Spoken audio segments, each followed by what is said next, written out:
Within the world, there are many flaws and many imperfections. Nothing is perfect, nothing will ever be perfect. Because of these reasonings, it's why we have such different vast cultures and different ideas, because not everything can be exactly one-to-one. Even in Beyblade world, where we have parts that are overpowered, such as big name bays like Hell Kerbex or Earth Eagle, they still have imperfections, you know. And one of the biggest and the most powerful parts of Beyblade Metal Fight is the limited tournaments that you can do. The Metal Fight limited tournaments, specifically the ones that I've been attending, have all had a similar piece. That being the spin track 230 on Code Sharp. Now, 230 is a wonderful piece with a major flaw. That being its actual strong point. Because of how high 230 is, not only does it allow for great stabilization and to destable lower bays, but it actually leaves a overwhelming attack open for your opponent, which can lead to many different things happening, such as the bay getting knocked out, or at worst, the face bolt being absolutely stripped. And the worst part is, it could potentially be a metal face bolt, like mine. Hey guys, it's Chris. Why not talk about the biggest flaw in Metal Fight Limited? The glaring issue with 230. It is honestly one of the main things that has drove me crazy from the start of Metal Fight Limited all the way to now, with people talking about different advantages, just as the different versions of 230, such as Armor 230, as well as other bays like TH160. Those spin tracks have incredible similar results, and they don't have that glaring issue of being a shaft spin track. Instead, they have outer depth to allow it to be more versatile, or they have a slightly higher or slightly lower phase. Now, 230 itself isn't the worst spin track. I keep saying performance. It isn't the worst spin track. I've seen way worse spin tracks than this. But in the terms of how good it is, it's a good Metal Fight Limited part. Matter of fact, the 4 bays I have here, Kerbex, Flame Bowl, Thermal, God, I forgot that one. That's not Thermal Gasher. It's not Thermal, it's not Thermal... Oh god, I forgot the name of this. It was like Thermal, like, Caceres? Something like that? I forgot. And then Earth Eagle. All 4 of these bays can actually work with the 230 CS combo. Now, the 230 CS combo is nowhere perfect. There are many flaws with 230 CS. Not just the fact that it's a, open attack shaft and can easily allow for your face bolts to break, but it also just has a couple other gleaming flaws. One of those gleaming flaws being its resistance to spin stilling. Now, one of the main combos I have used throughout my run of the Metal Fight Limited tournament has been Medio on wide defense. I can't find Medio. Where's my Medio? I legit cannot find my Medio. Oh no. Okay, we'll just use a different bait. We'll use Gravity Perseus, for example. Basically, the biggest fault with this is that because of how the left spin bays act, and how they can, gain spin and all that, it basically allows just every bit of that bay to just be drained off entirely. It allows it to just absorb the spin that came from the 230 spin track and just outlast. Surprisingly, one of the very few times where a bay can beat the 230 combo.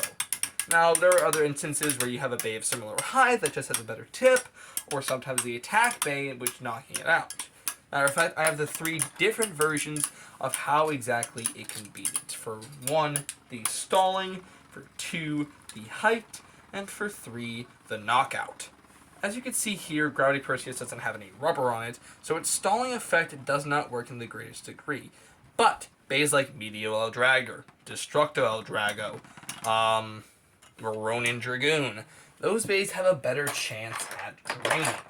And if I could find where my medial El Drago went, because for some reason I just can't seem to find it. Where in...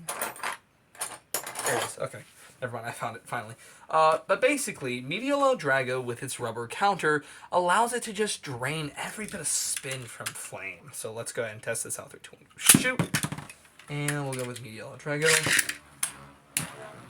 Now, I have this on not really a stock combo, but a similar stock combo. It is right wing 145, or no, 105, sorry. Right wing 105, wide flat, not left flat. I don't have a left flat, unfortunately. And this was just a random lot bay that I just happen to have, which I'm keeping even if I get the Takara version, because the Hasbro version in Medio is softer rubber. Which also makes it a great counter to the whole CS1, 230 CS combo. I think I might have to put it on wide defense for it to work.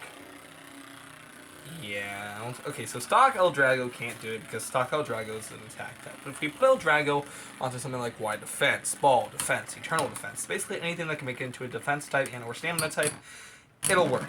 Actually, hey, look at that. I don't even have to do that. As you can see, it just stalls out the bay and drains all of its power left, making it the best possible advantage against this. Now, some other advantages can include the whole knockout opportunity, which means that the bay has high enough attack power to where it could knock out the competition. That's not high enough attack power. I realize that now, so I have to change out something here real quick. My right spin launcher is becoming very dull. I need to get a new one, which sucks. But hey, once I get a new one, I'll be sure to have more epic battles coming. So,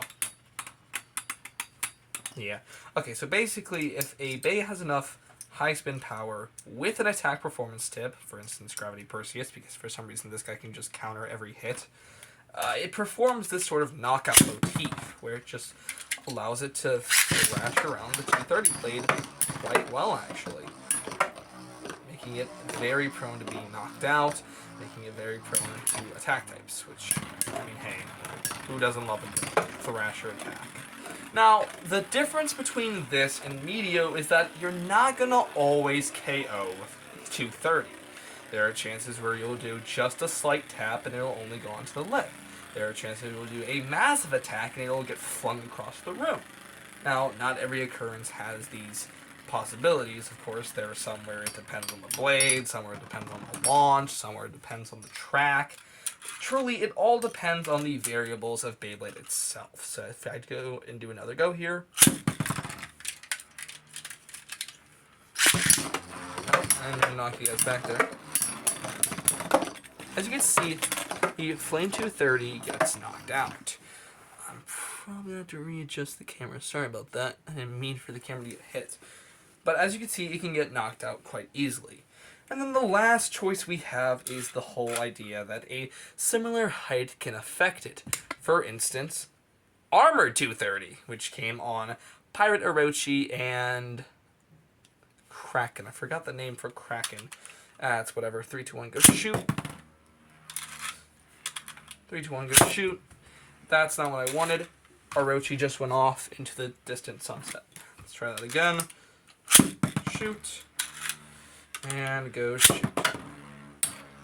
Basically, as you see here, because they're at the same height, Flame gets hit by the metal wheel instead of by the plastic underneath. This results in Flame being an equal level of height to attack. Now, of course, better wheels on a 230 can work out way better. I found that one of the best combos to use against a Flame 230 in terms of height is Earth Aquil 230 or Armor 230 on wide defense. Now I don't have Earth Aquil on me as of right now, but I can use a similar motif, which is Orochi on wide defense with Armor 230. So one last testing here.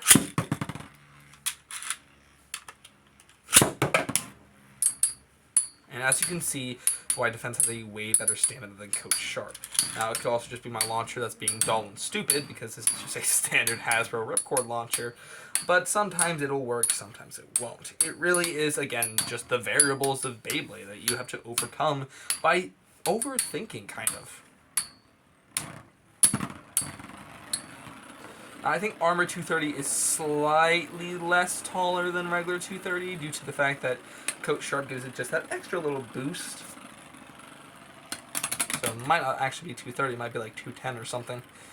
I do apologize in case my, you know, bay accuracy ain't that sharp. I'm still pretty roughly new to the whole idea. But yeah, that's basically the whole summary of it. 230 works in the sense that it's a great part, but in the end, there are still 3 different probabilities that can change it. So if at any chance you were to use a 230 in a limited tournament, I recommend just honestly using it against bays that are lightweight, small attackers with not much force, something like a Spiral on RSF or something like Lightning Eldrago on RF. You can also use it against smaller defense types, smaller stamina, basically anything that's shorter than you that isn't a less spin drain.